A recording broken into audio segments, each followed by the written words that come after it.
بسم اللہ الرحمن الرحیم۔ السلام علیکم۔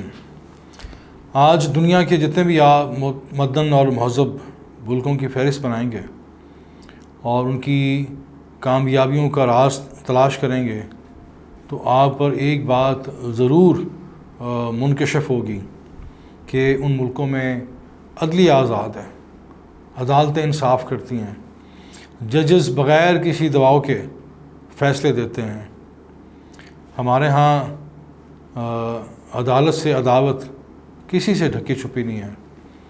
ماضی میں عدالتوں کے ساتھ جو کچھ ہوا، جس طرح سپریم کورٹ پر ایک بدترین جو حملے کی ایک سیاہ تاریخ ہے، وہ آج بھی لوگوں کو یاد ہے، لوگ فراموش نہیں کر سکے۔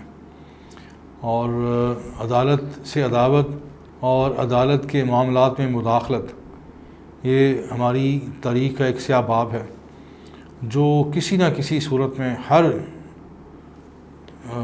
کہنا چاہیے ہر دور میں یہ چیزیں عیاں ہوتی رہی ہیں، آشکار ہوتی رہی ہیں۔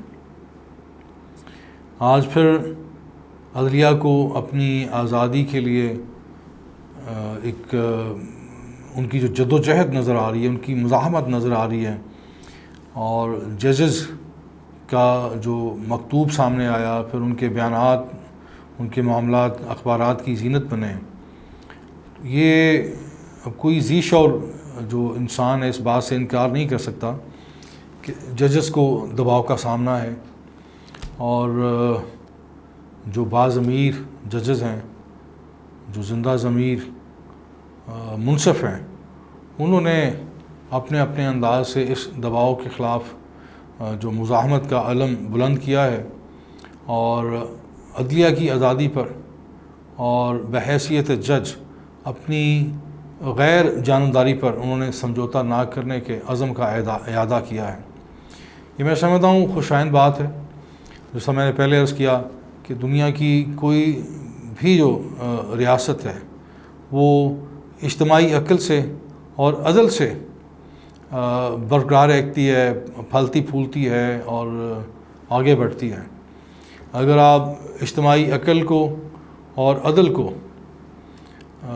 بلڈوز کریں گے، ان کا راستہ روکیں گے، تو پھر انتشار پھیلے گا، پھر انصاف کا جو راستہ ہے وہ محدود تر ہو جائے گا۔ ماضی میں بھی عدالت عظمیٰ پر جو حملے کی ایک شرمناک روداد ہے، وہ لوگوں کو آج بھی ازبر ہے، لوگ بھولے نہیں ہیں۔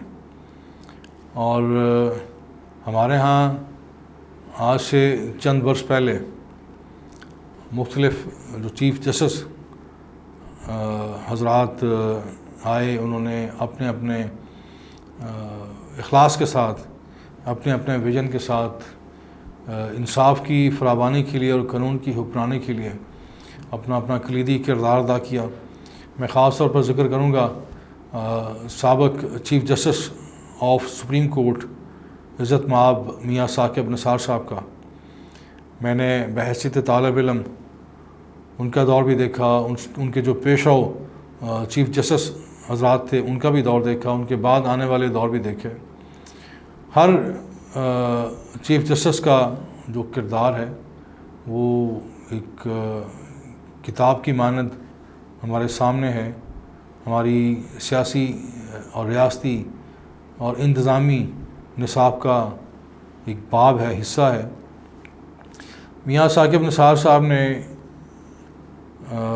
خاص طور پر جس طرح مفاد عامہ کے لیے کام کیا ہے، اور ڈیم کے حوالے سے، پانی کی ضیاع کے حوالے سے کام کیا۔ ماضی میں بڑے حکمران آئے جو ڈیم کے نام پر قوم کو ڈیم پھول بناتے رہے، اور میاں ثاقب نثار صاحب نے اس پہ ایک باضابطہ انیشیٹو لیا اور ایک فنڈ ریزنگ مہم چلائی۔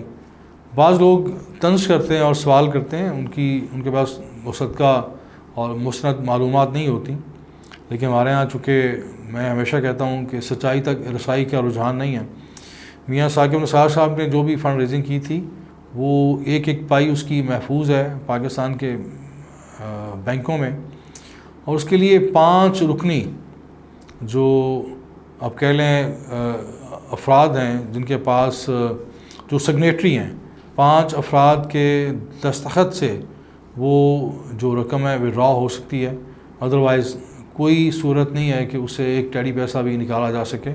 اور ظاہر ہے وہ کئی جو گزشتہ برسوں کی وجہ سے اس میں اضافہ ہوا ہے، کمی نہیں ہوئی.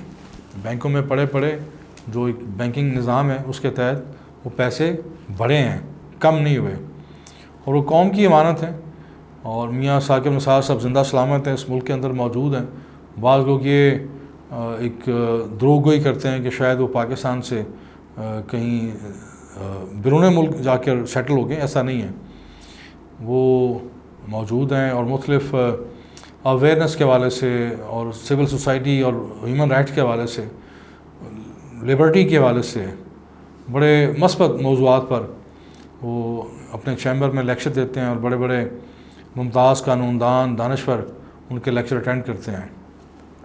میں بات کرتا چلوں کہ ہمارے ہاں جو سیاستدان ہیں، یہ ایک افسوسناک پہلو ہے کہ وہ ماضی میں زندہ رہتے ہیں، ماضی سے باہر نہیں نکلتے، بلیم گیم سے باہر نہیں نکلتے، اور انہیں لگتا ہے کہ شاید وہ اپنی جو ماضی کی غلطیاں ہیں، کوتاہیاں ہیں، اور جو ان کے ماضی کے مجرمانہ جو معاملات ہیں وہ بڑی آسانی سے کسی اور کے کندھوں پر وہ اپنا جو بوجھ ہے، جو اس کی پوٹلی ہے گناہوں کی، برائیوں کی، خامیوں کی، وہ کسی اور کے کندھوں پر پوٹلی رکھ کے شاید بری الزمہ ہو جائیں گے. تو ایسا نہیں ہے.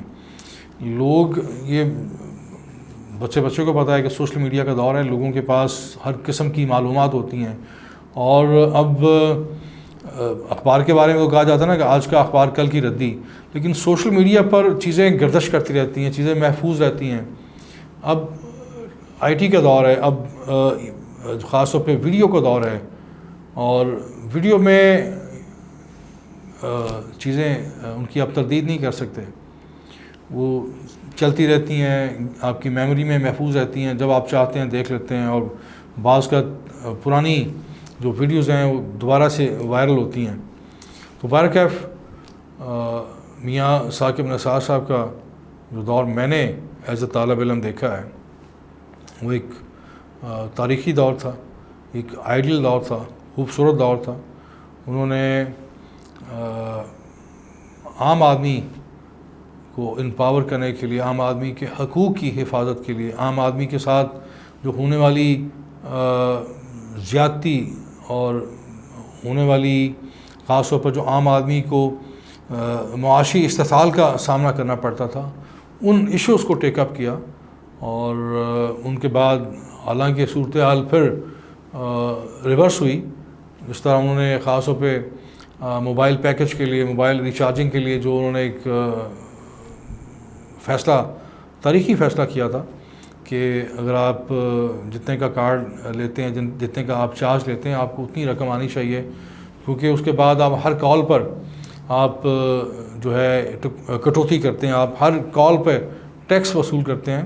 تو پھر آپ جب وہ چارج لیتے ہیں، جب آپ ریچارج کرواتے ہیں، تو پھر اس پہ ٹیکس لینے کا کیا جواز ہے؟ ہر کال پر جب آپ کٹوتی کرتے ہیں، ٹیکس کاٹتے ہیں. بہرحال بہت سارے اور بھی معاملات پر میں لمبی بحث ہو جائے گی، آپ کو سب کو یاد ہے.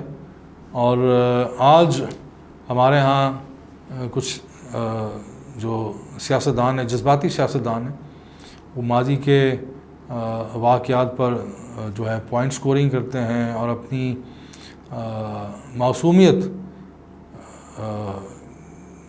اسٹیبلش کرنے کی ناکام کوشش کرتے ہوئے جو دوسروں پر سارا بوجھ ڈالتے ہیں، وہ ایسی ان کی کوئی جو کوشش ہے وہ یقیناً کامیاب نہیں ہوگی، چونکہ میں نے اس طرح عرض کیا کہ لوگ ہر بات سے واقف ہیں.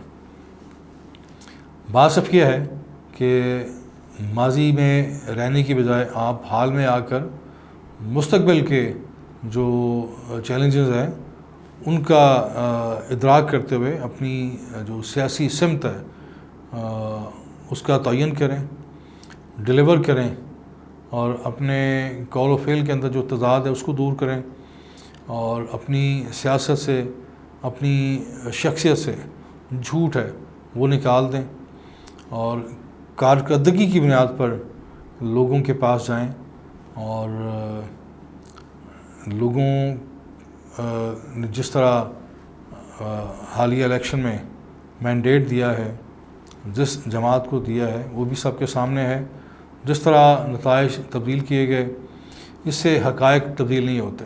بہت شکریہ۔